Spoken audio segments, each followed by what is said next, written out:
Hallo und herzlich willkommen zurück zu Asylum.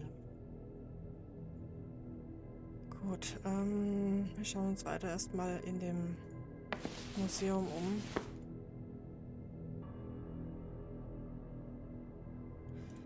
Was ich mich frage, sind das nur die Körper, sind das nur die Knochen, wie man es im Biologieunterricht hat, oder sind das echte Menschen? Weil das sieht halt tatsächlich ein bisschen echt aus.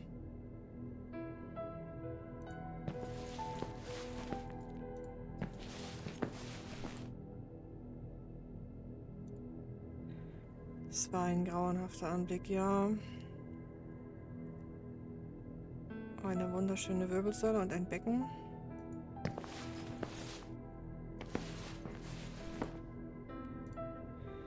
Was war der Sinn dahinter, abgetrennte Hände auszustellen? Ja, das ist eine äußerst gute Frage. Vielleicht zu schauen, wie die Finger aussehen, genau.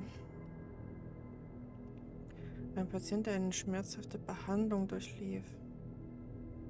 Kann ich das andere Bild auch angucken? Ein Bild zeigte eine wichtige Person, dahinter ein blutiger medizinischer Ja.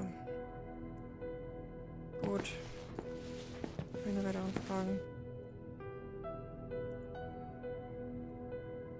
Menschliche Gehirne reizend. Eine Reihe Röntgenbilder zeigte verschiedene Teile des menschlichen Körpers an. Ein normaler Objektträger für Gewebeproben. Das könnte später noch einmal nützlich sein.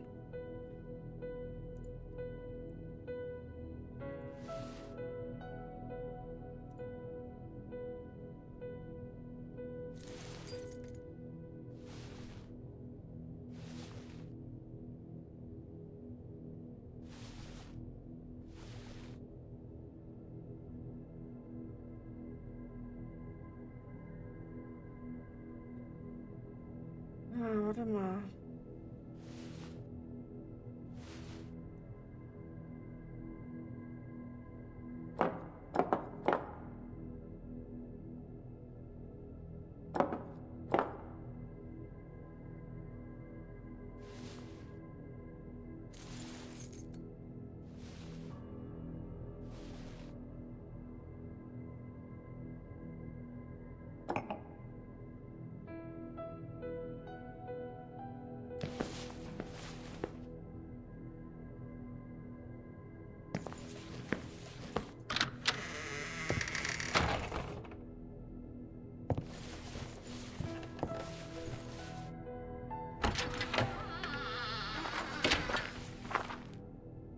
Der Wintergarten war einst ein sauberer, friedlicher Ort zur Entspannung in der Sonne gewesen.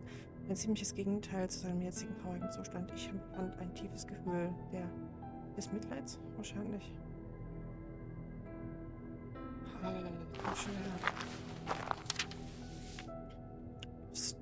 Shore Gazette. Record of patients housed in local hospital. Der renommierte Chirurg Dr. Walter Hanwell, Direktor und Gründer der nach ihm bekannten psychiatrischen Klinik, erhält immer wieder Lob von seinen Kollegen. Nun hat er die Zahl der Patienten, die in seiner Einrichtung untergebracht sind, öffentlich gemacht. Mit 272 Patienten und 54 Mitarbeitern ist die Einrichtung eine der meistbesuchten psychiatrischen Einrichtungen der Welt. Sie ist zum Stolz unserer Region geworden. Dr. Hanwell erkannte die Bedeutung des Kirkbride-Designs und des zugehörigen architektonischen Systems, um die große Anzahl von Patienten in einem gesunden und angenehmen Umfeld unterzubringen. Allerdings sind angesehene Psychiater nicht ausschließlich überzeugt und warnen vor den Gefahren eines überfüllten Gebäudes, einschließlich Managementproblemen und ethischen Dilemmata. Entgegen Dr. Hanwells Behauptungen sollte eine psychiatrische Einrichtung laut einem Kirkbride-Plan nicht mehr als 250 Patienten aufnehmen. Wir folgen den Anweisungen des Kirkbride-Plans und mein talentiertes Personal hat unsere Patienten fest im Griff, sagte Direktor Hanwell. Unsere Methoden sind effizient und meine Erfahrung auf diesem Gebiet hat es uns ermöglicht, Kirkbrides ehrwürdiges Konzept zu verbessern. Also ganz ehrlich, hätte die Druckerei die Zeitung wirklich so rausgebracht, wäre sie zurückgegangen.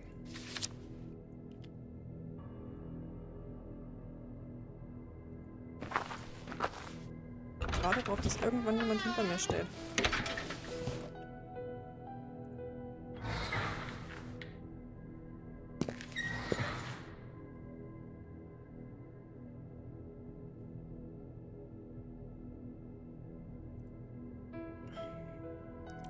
Also eigentlich will ich hier jetzt gerade gar nicht rein, aber na gut.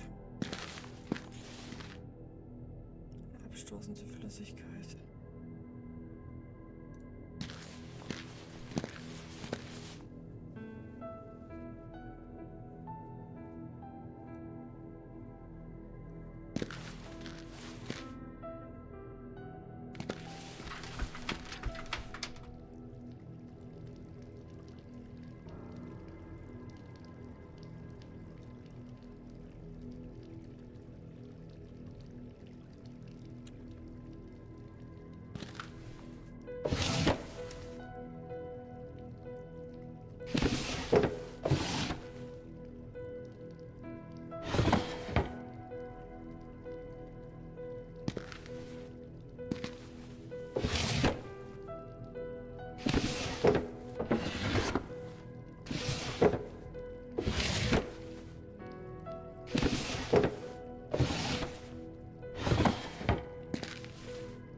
Nicht Wasser, wahrscheinlich im Blut und andere Flüssigkeiten, die sie während der Operation austrieben, abgewaschen.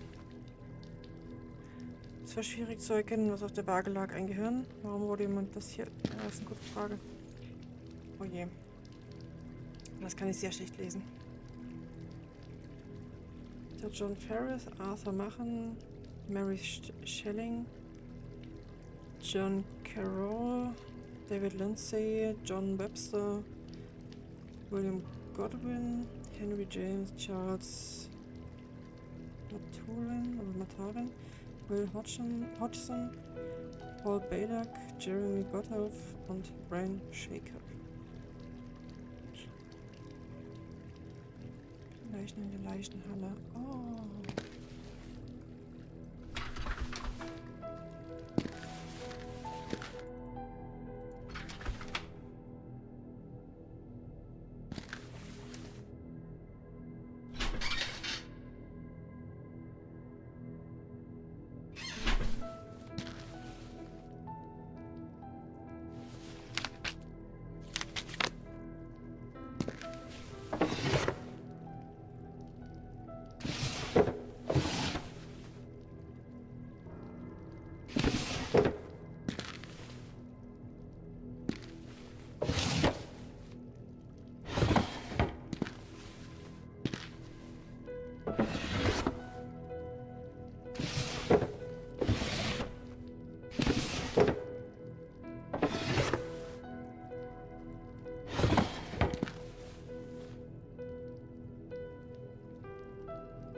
Eine widerliche Unordnung ist aus, als hätte jemand das absichtlich getan. Vielleicht aus Protest.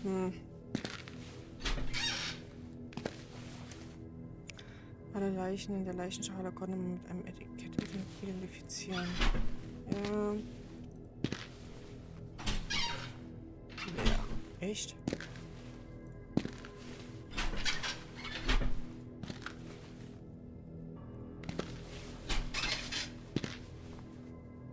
Zahlen sagen mir im Moment nichts. 10080.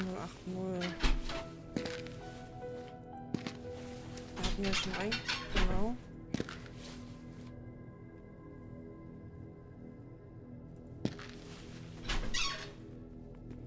sah wie ein Blutverrat aus. Vielleicht zur Analyse. Aber warum? Es sieht ja aus wie eine Brotzeit. Mit schimmligem Brot.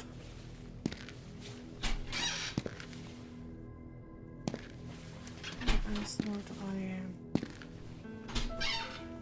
Sie sahen wie Gehirnrost zu Forschungszwecken aufbewahrt wurden.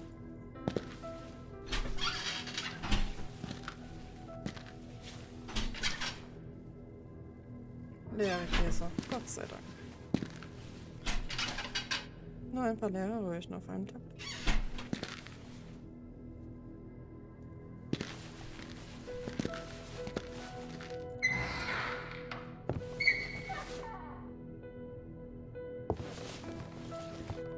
Also ich habe mich da gerade gar nicht wohl gefühlt, aber...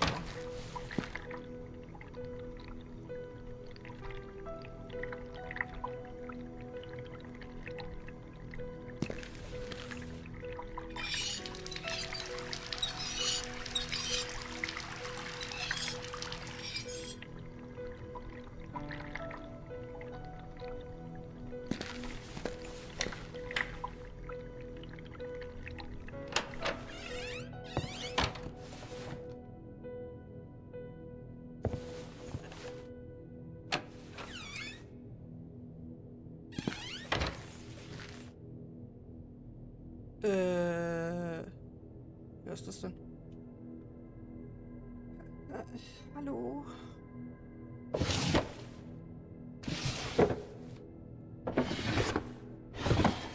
Hier, bevor ich mich weiter umgucke, gehe ich erstmal kurz Hallo sagen. Hallo, guten Tag. Hello? Am I interrupting something? Who are you? I'm a former member of the Institute. I came here tonight to look into some document. Well, this is highly irregular. Did Julia let you in? I'll need to have a word with her. As you can see, the building is not in a condition for you to go anywhere you please. Oh, but I'm only going to the allowed areas. This area is not allowed. Sorry, my mistake. But would you mind if I asked you some questions? I was in the middle of something important, but go ahead. I assume you are... I'm the new director of the Institute, Dr. Ambrose Miller. My purpose here is to honor the vision of my former colleague, Dr. Walter Hanwell. Pleased to meet you. Aber wenn das der neue Direktor ist, der müsste uns doch eigentlich kennen, oder?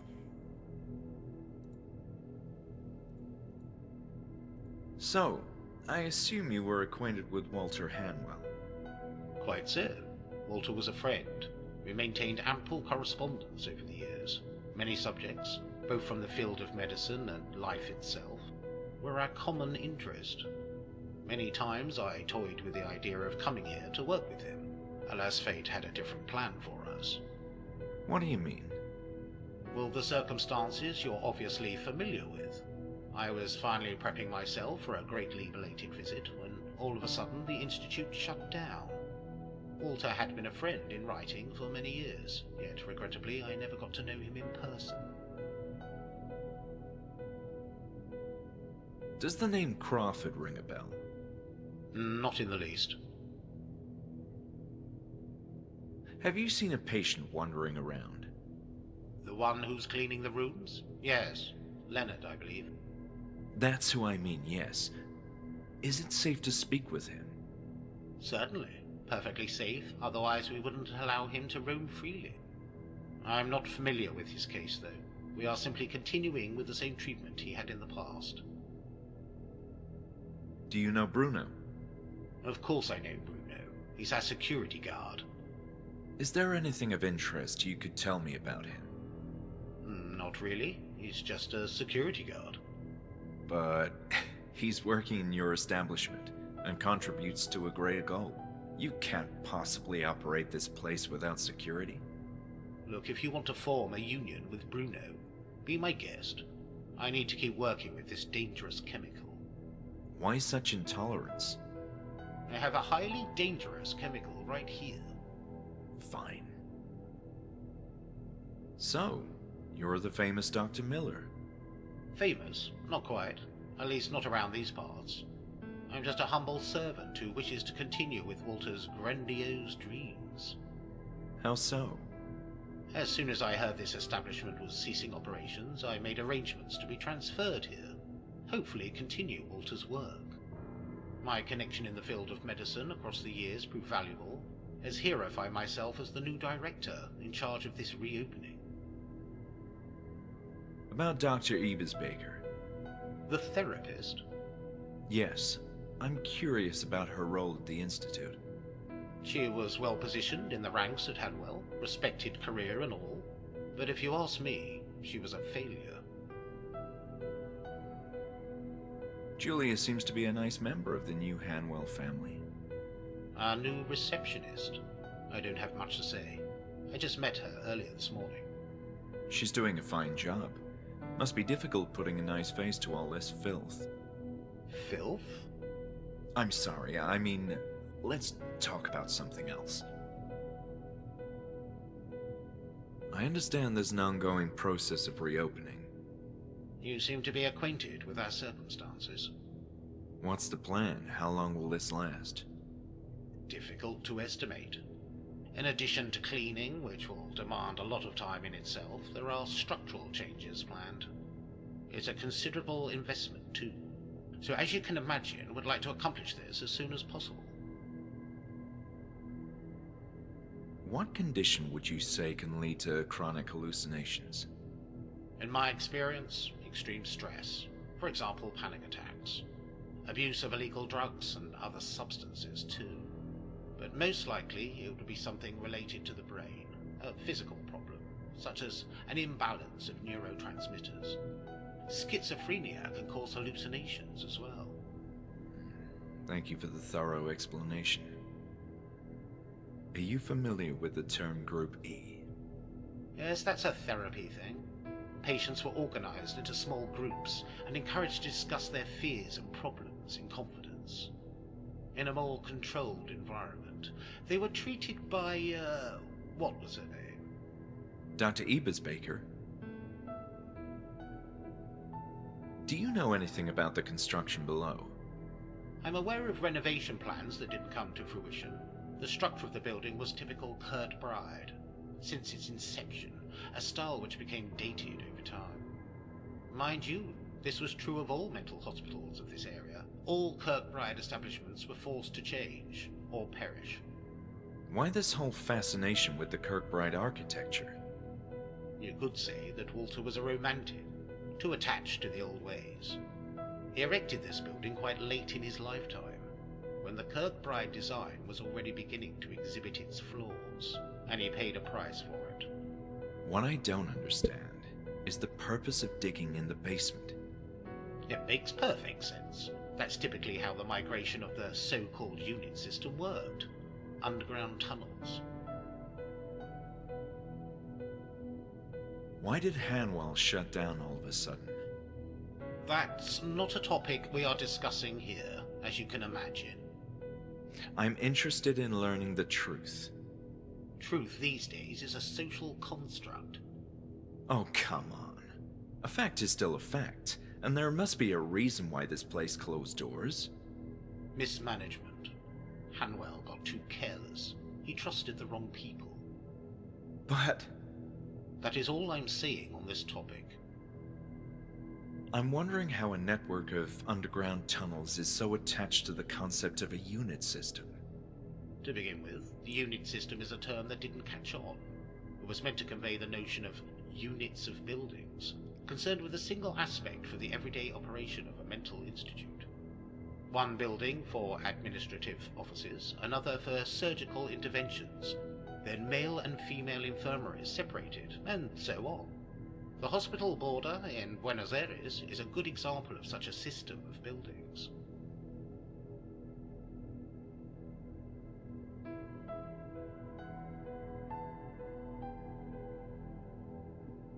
The reason I'm here is to research the older history of the Institute, from its heyday until the strange circumstances of its collapse.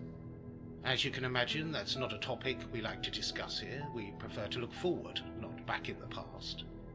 Well, as the new director, Aren't you interested in what happened? That remark seemed slightly insulting. I didn't mean to. Look, it was all a sorry episode that none of us are proud of. And those responsible have long since been apprehended. And that's the end of it. Have you seen the patient Lenny around? Lenny? Ah, yes, you mean Leonard. Yes, I believe he's somewhere on this floor, cleaning a corridor. Thank you. I'm looking for information on a patient called Bertrand. Bertrand. He's one from the old group, right? I believe so. I've seen footage of him in the therapy room. Footage? Intriguing. I'll have to take a look at that. But yes, of course he sounds familiar. He's here tonight. What do you mean, here? Physically? Physically? What are you, a ghost hunter? Of course in flesh and blood. He's one of the patients being relocated. This is an incredible development. Where can I see him? I don't have such details. All I know is that he's in the same cell where he used to be. I appreciate the conversation. Goodbye.